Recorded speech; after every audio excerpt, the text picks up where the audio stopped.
Hello, my name's Julian Perkins and I'm Artistic Director of Cambridge Handel Opera, and I'm thrilled to be on set for our production of Handel's Tamerlano, a dark psychological opera. And I'm here with two of the principal singers, Bajazet, sung here by Christopher Turner, and Tamerlano, sung here by James Lang. These are two warlords, and we have a fallen Emperor Bajazet who is totally intractable throughout the opera. He cannot come to terms with his defeat by the victor and shepherd Tamerlano. So, James, what's it like taking on a role like this?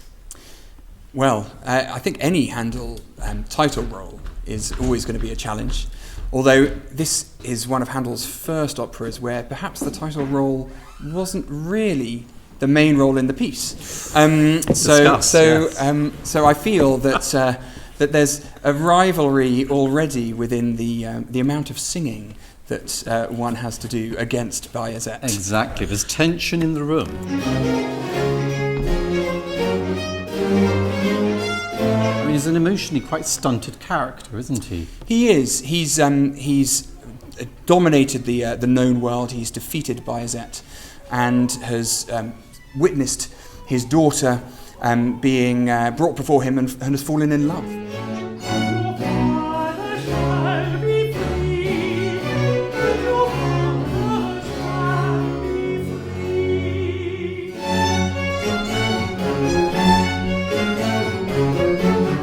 Tamerlano, having been a peasant and a warlord, doesn't quite know what his feelings are. And it takes him quite a long time to get to grips with that.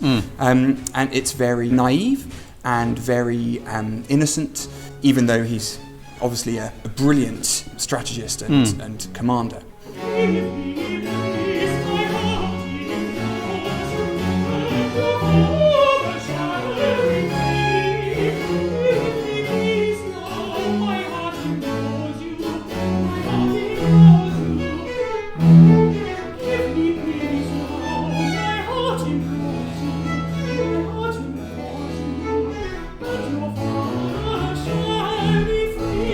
He does develop, but it's a long journey. It certainly is, and a very awkward journey in a way as well. Yes. And speaking of awkwardness, I mean, your character, Christopher, is totally intractable. You have no way of dealing with defeat, do you? Absolutely. He has never, ever been defeated until now. And I think in many ways he's almost been defeated by a petulant child. That's what he feels.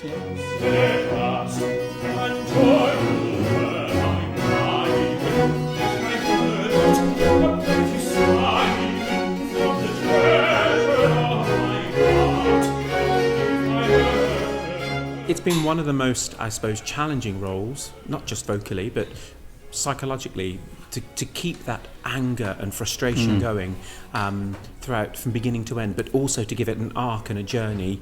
It's a dreadfully upsetting role to sing, if I'm honest. It's very, very moving. And you definitely feel there are moments for both Tamerlano and also Bajazet where all eyes are on them, and every single move, whether it be a twitch of an eyebrow or a flick of a hand, is hugely important. Yes, you live in the public arena. Yeah, absolutely. Yes.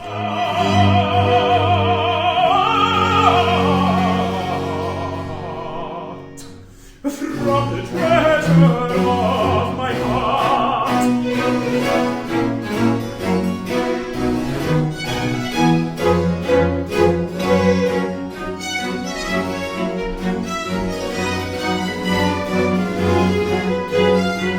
And there's a real obsession, I think, about your music. I mean, the B sections, the second sections of each aria are literally the same material. You cannot escape from this sort of prism of devastation in which you're inhabiting. No, it's true, and I think that I think that Handel's been very, very clever in the way that he's written all of Bajazet's arias, because they all have this kind of pulse through them. Even the slower arias have a constant throb through them, and I think that's all to do with where Bajazet is psychologically. I think there are real moments of beauty in this role, real moments of tenderness in this role, but still there's an urgency and a pushing sensation within the music. Even in Filia Mia, for example, it really, there really is a push and a drive through it.